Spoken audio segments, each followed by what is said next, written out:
Hello everyone, welcome back to Proxy Gyan. मेरा नाम शबाज है दोस्तों। उम्मीद करता हूँ आप सब अच्छे होंगे।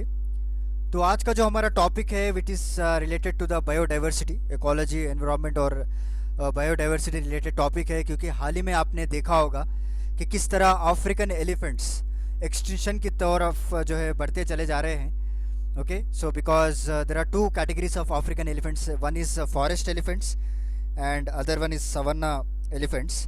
तो दोनों को सेपरेटली इस बार कैटेगराइज किया गया है as a critically endangered and danger. तो पहली बार इस तरह से कैटेगराइज किया गया है दोस्तों, because they are going to extend in few years. तो अभी से अगर हम पोचिंग वगैरह इस सारे एक्टिविटीज़ को रोकेंगे नहीं, so they will definitely go into extension condition also, right. तो चलिए आज का लेक्चर हम शुरू करते हैं। मैं सारे डिटेल्स आपको बताऊंगा, इनके जो साइंटिफिक नेम हैं और कितने जो ईयर्स के जो एक्सटेंड होते आ रहे हैं ये लोग, ओवर 50 ईयर्स, ओवर 35 ईयर्स, इनका जो परसेंटेज है वो डिक्रीज़ होता चल जा रहा है। सारा कुछ आज हम वन बाय वन डिस्कस करेंगे। तो चलिए शुरू करते हैं। शुरू करने से पहले मैं आपको एक छोटा सा वीडियो दिखाना चाहता हूँ, उसके बाद हम लेक्चर अपने स्टार्ट कर देंगे। हाय, this is Veronica.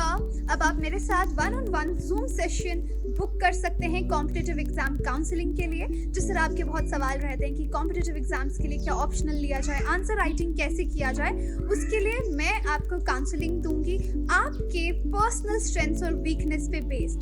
So see you there only on proxygyan.com। Thank you. तो जैसा अभी आपने देखा कि हमारे जो एक्सपर्ट एजुकेटर है वेरोनिका जी, तो उनके द्वारा आपको एक एग्जामिनेशनल काउंसलिंग प्रोवाइड की जा रही है हमारे वेबसाइट में www.proxygyan.com।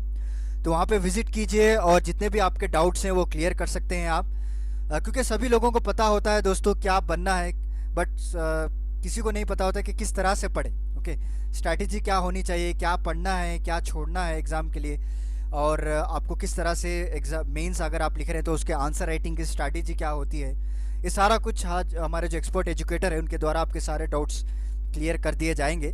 तो आज ही जाइए हमारे वेबसाइट को विज़िट कीजिए और अपने सेशन को जो है अपने टाइम और रिक्वायरमेंट के हिसाब से आप बुक कर सकते हैं। तो चलिए आज का लेक्चर हम शुरू करते हैं। तो जैसे मैंने आपको पहले स्लाइड में ही बता दिया था कि IUCN ने, जो international union for conservation of nature, ने डिक्लेयर कर दिया है कि अफ्रीका फॉरेस्ट और जो सवाना एलिफेंट्स है, अफ्रीकन फॉरेस्ट एलिफेंट्स और सवाना एलिफेंट्स, दोनों को डिफरेंट कैटेगरीज में रखा गया है।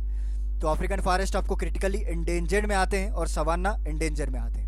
ओके, सो ऐसा पहली बार हुआ है दोस्तों। इससे पहले जो है कई बार सिर्फ एक ही कैटेगरी में इन लोगों को रखा जाता था, बट दोनों के जो जब स्टैटिस्टिक्स बाहर आए तो अफ्रीकन फॉरेस्ट जो है एक्सटिंक्शन के तौर पे बढ़ता चले जा रहा है, बिकॉज 86% ऑफ दी जो है उनकी पॉपुलेशन वो डिक्रीज़ हो चुकी है over the past 50 years. Okay, तो इसलिए इन्होंने दो कैटेगरी रखी है। तो चलिए देखते हैं क्या क्या इन्होंने बताया है। तो वहाँ के जो उनके डायरेक्टर जनरल हैं IUCN के, जो ब्रूनो के नाम से जाने जाते हैं, तो उन्होंने ये कहा है कि अभी तो एक अर्जेंट मैटर है, एक अर्जेंसी मैटर है यहाँ पे हम पोचिंग को और इलीगल एक्टिविटीज़ को, क्योंकि कई सारे होते हैं पोचर जो एलिफेंट के टीथ के लिए उनको मार दिया जाता है, उनके फर के लिए मार दिया जाता है, कई सारे पैसों के लिए उनको जो है डिस्ट्रॉय कर दिया जाता है उनके पॉपुलेशन को, और due to the development of infrastructure तो वहाँ के जो उनकी हैबिटेट है वो भी ख़त्म कर दी जाती है। तो उसके लिए इन्होंने कहा है कि अभी एक्शन लेने का टाइम है, बिकॉज अगर ऐसे ही चलता आ गया तो we can not save our this savannah elephants and forest elephants. Okay, तो एक ज़माना ऐसा भी आ जाएगा अगर हम इसी तरह कंटिन्यू करते रहेंगे तो हमारे जो फ्यूचर जनरेशन वो कहा कहेंगे कि ऐसे कोई एलिफेंट्स रहा करते थे, जैसे हम आज कह रहे हैं कि डायनासोर्स रहा करते थे, तो उसी तरह ये भी हो जाएगा। ओके, तो उसके बाद एक स्विस बेस्ड बॉडी भी है, एक इंटरनेशनल ऑर्गेनाइजेशन आप समझ लीजिए, उन्होंने अपने लेटेस्ट सर्वे में ये भी कहा है कि अभी जो सवाना एलिफेंट है वो एंडेंजर से जाता हो वो भी क्रिटिकल में भी आ जाएगा। ओके, सो उन्होंने ये भी मेंशन किया है। तो अगर ऐसा ही चलता रहा तो it will go into the extension in the wild. Next जो मैं आपको थोड़ा बहुत स्टैटिस्टिक्स बता देता हूँ जो IUCN के डाटा के द्वारा हमें पता चला है। जो अफ्रीकन सवाना एलिफेंट्स हैं तो उनका जो हैबिटेट है वो 60% रिड्यूस हो चुका है दोस्तों। कैन यू इमेजिन, 100 में से 60%, अभी सिर्फ आपको 40% बचे हैं। अगर आप 100 एलिफेंट मान के चलेंगे तो 60 एलिफेंट तो ऑलरेडी उनका हैबिटेट खत्म हो चुका है, सिर्फ 40 एलिफेंट्स हैं। जस्ट मैं एग्जांपल दे रहा हूँ आपको ओवर द 50 ईयर्स। और जो ये अफ्रीकन जो फॉरेस्ट एलिफेंट्स है उनका तो अभी डिक्रीज हो चुका है पॉपुलेशन, जो कि 86% है। The time period is also very less. आप टाइम पीरियड को मैच कीजिए, वहाँ पे 60% रिड्यूस हुआ है over the last 50 years. Okay, but यहाँ पे देखिए कितना फास्ट यहाँ पे पोचिंग की जा रही है। 86% रिड्यूस हो चुका है विद इन 30 ईयर्स, मतलब 20 ईयर्स का गैप है। और इनका जो अभी पॉपुलेशन है वो सिर्फ आपको 4,15,000 पाए जाएंगे entire Africa and some parts of Asia also. Okay, this is very important data. अगर आप नोट्स बना रहे हैं तो इसके पॉइंट्स को लिख लीजिए आप, ताकि आपको आंसर राइटिंग में काम आ जाएंगे। तो नेक्स्ट, रीज़न क्या है इसके? That's a main important thing, right? क्यों इस तरह से इनका पॉपुलेशन डिग्रेड हो रहा है, क्या क्या रीजंस है? पहली बात तो पोचिंग की जा रही है, जैसे मैंने आपको बताया, उनको फ़ायदे के लिए मारा जा रहा है, उनके टीथ्स के लिए, राइट, उनके फर के लिए, उनके स्किन के लिए, और कई न जाने क्या क्या पार्ट्स हैं उनके लिए उनको मारा जा रहा है। और वहाँ पे जो लैंड यूज़ चेंज है उसको बदल दी गई है, कहाँ कि वहाँ पे भी डेवलपमेंट होना चालू हो चुका है। तो धीरे धीरे this infrastructure development is entering into their habitat. Okay, तो हैबिटेट में उनको घुस रहा है, तो obviously they will lose their habitat, they will not survive. और नेक्स्ट उन्होंने ये भी रीज़न बताया, वहाँ के जो अफ्रीकन पीपल हैं वहाँ पे आपको ऑब्वियसली पॉवर्टी आपको ज़्यादा देखने को मिलेगी, करप्शन आपको ज़्यादा देखने को मिलेगा। तो उनके लाइवलीहुड के लिए भी ये लोग पोच कर रहे हैं, उसको बेचा जा रहा है। फॉरेन कंट्रीज़ को ये लोग एक्सपोर्ट कर रहे हैं उसके स्किन को, टीथ को इलीगली। तो ये सारे चीज़ें होने की वजह से धीरे धीरे इनका पॉपुलेशन कम होता चला जा रहा है। और हैबिटेट लॉस की अगर बात करें तो ह्यूमन पॉपुलेशन बढ़ रहा है, बेशक राइट। ह्यूमन पॉपुलेशन अगर बढ़ेगा तो ऑब्वियसली उनको इंफ्रास्ट्रक्चर की ज़रूरत पड़ेगी। तो जितने भी लैंड्स हैं वो आपको कन्वर्ट कर दिए जाएंगे into infrastructure projects and all. Okay, और वहाँ का जो एग्रीकल्चर जो स्ट्रक्चर था वो भी इंक्रीज़ करते जा रहे हैं लोग।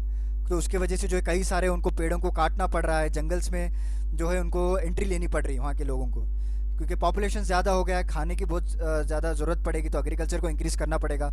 And they are entering into their habitats. So इसके वजह से भी ये लोग एक्सटिंक्ट के ख़तार में हैं अभी। तो अगर ऐसा ही चलता रहा तो one day will come they will completely extinct. Okay, तो इसीलिए अभी कंजर्वेशन करने के कई सारे स्टेप्स उठा रहे हैं हमारे IUCN के द्वारा। ओके, तो हमारे जो डायरेक्टर जनरल है उनका IUCN को, उन्होंने ये भी कहा है कि we need to preserve now, जैसे मैंने आपको अभी बताया। तो दिस इज़ अबाउट लेक्चर। तो अभी मैं आपको इनके थोड़े बहुत जो स्टैटिक जीके है वो भी बता दूंगा, क्योंकि इसमें भी आपको कई सारे MCQs में क्वेश्चंस पूछ सकते हैं। तो इनका साइंटिफिक नेम क्या है? जो अफ्रीका सवाना एलिफेंट है, जैसे कि आप इमेज में देख रहे हैं, इनका जो साइंटिफिक नेम है वो लॉक्सोडोंटा अफ्रीकाना है। Okay, this is very important name to remember, क्योंकि ऐसे थोड़े बहुत नाम आप याद रख लीजिए जो अक्सर न्यूज़ में रहते हैं, क्योंकि यहाँ पे आपको ज़्यादा कोई बड़ा कोई PhD करने की कोई ज़रूरत नहीं है, बस छोटा सा नाम है, 2 बार अगर पकड़ेंगे तो आपको याद हो जाएगा। और इनका जो डिक्लाइन है वो ड्रॉप बाय 60% हो रहा है, जैसे मैंने आपको बताया 50 साल में। और IUCN स्टेटस ने एंडेंजर्ड इसको बोल दिया है अभी। और ये ज़्यादातर आपको पाए जाएंगे इन सब सहारा अफ्रीका उस एरिया में आपको ज़्यादातर देखने को मिलेंगे। Okay, scientific name is very important, Loxodonta africana. Next is about African forest elephant. इसका जो साइंटिफिक नेम है वो लॉक्सोडोंटा साइक्लोटिस। आप बस लास्ट नेम याद कर लीजिए, अफ्रीका से आपको अफ्रीकाना मिल जाएगा और साइक्लोन से आपको साइक्लोटिस, ऐसा आप याद कर सकते हैं। मैं छोटे बहुत ट्रिक बता देता हूँ। ओके, और इसका जो पॉपुलेशन है वो डिक्लाइन हो रहा है 86% इन द लास्ट 31 ईयर्स। तो इसीलिए अगर इससे आप कंपेयर करेंगे, इसकी पॉपुलेशन ज़्यादा ड्रॉप देखने को मिल रही है हमें। सो इसका जो स्टेटस है उसलिए इन्होंने क्रिटिकली एंडेंजर्ड को कन्वर्ट कर दिया है। पहले तो दोनों के एलिफेंट्स के एक ही स्टेटस रहा करता था, but now it has change. And habitat की बात करें तो forest of central and west Africa में ज़्यादातर आपको पाए जाएंगे। तो अगर एलिफेंट की बात कर रहे हैं तो we need to know about the World Elephant Day also, that is also very important. ऐसे डेट्स एग्जामिनर देख लेके बैठे होते हैं कि कब कब पूछेंगे।